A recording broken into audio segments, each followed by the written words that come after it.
प्रार्थनाएं अदृश्य होती है मगर असंभव को संभव बना सकती है।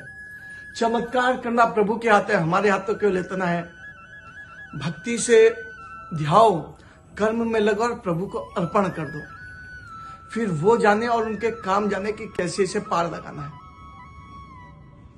अचीवर्स, उनके जीवन में भी शनि की साढ़े साथी आएगी, बीमारी आएगी, राहु आना ही है। कष्ट, विघ्न, बाधाएं, किसी ने रोड़ा अटका दिया, कभी आलस, ये सब आएंगे, स्वाभाविक है। जब हमारे जीवन में आते तो अचीवर्स के जीवन में भी आएंगे, मगर फिर भी वे इन सब से पार पा जाते हैं। तो एटीट्यूड, फोकस और कर्म आते के साथ लगे रहना, इन पर तो हमने बात की, मगर यह संभव कैसे है? जब इतनी विघ्न बाधाएं आए तब भी फोकस्ड रहो।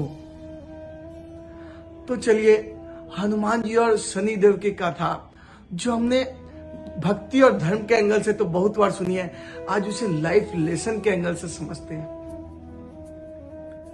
जब शनिदेव हनुमान जी के पास आते हैं तो स्वाभाविक है, शिव जी के पास आए तो वो उनके साथ क्या हुआ हम जानते हैं। तो जब हनुमान जी के पास आएंगे तब भी उन्हें भी कष्ट तो होना है, मगर हनुमान जी के साथ क्या होता है, राम राम कह रहे हैं, भक्ति में और कर्म में लगे हैं, झूमते नाचते।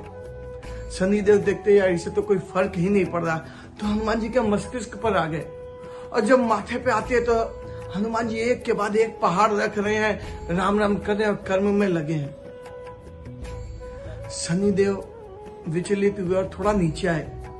हनुमान जी एक पेड़ से दूसरे पेड़ उछल रहे, कभी पेट में, कभी पीठ में, दीवार में रगड़ रहे हैं और शनिदेव को फिर कष्ट हो रहा है। शनिदेव पूरे शरीर में घूमने के बाद अंत में पूंछ में आए, और जब पूंछ में आए तो हनुमान जी दे पहाड़ से पहाड़ पूंछ मारते जा रहे हैं, कभी पूंछ के बल उछलते हैं, बैठते हैं, और शनिदेव का शरीर लहू लुहान हो गया।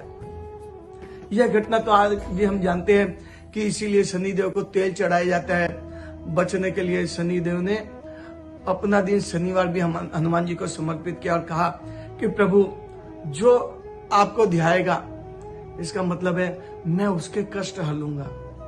लेकिन अब लाइफ लेसन के एंगल से समझिए कि कष्ट, विघ्न, बाधाएं, ये शनि की साढ़े साथी, ये तो हनुमान जी के जीवन में भी आ गई। जब मस्तिष्क पे पहाड़ रख रहे हैं तो कष्ट और दर्द तो उन्हें भी होगा, समय तो उनका भी लग रहा है, मगर भाव भगवान में और शरीर कर्म में लगा है, इसलिए कष्ट का अनुभव कम हो रहा है। पेट, पीठ, उनके भी छीले। जब शनिदेव के पूरा शरीर लहूलुहान हो गया तो हनुमान जी पूछ का क्या हुआ होगा, मगर फिर वही बात, लगे हैं कर्म में और भाव है प्रभु में रमे हुए।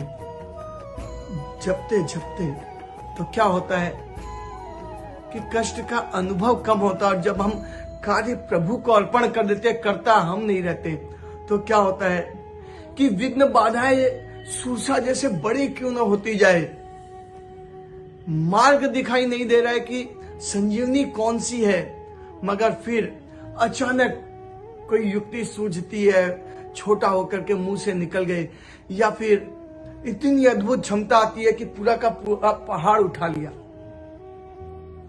यह संभव कैसे है? फिर वही बात, प्रभु में मन लगे और शरीर कर्म में लगे तो सब संभव है। यह गुण हमें हनुमान जी से अवश्य सीखना चाहिए। बोलो बजरंग बली की जय।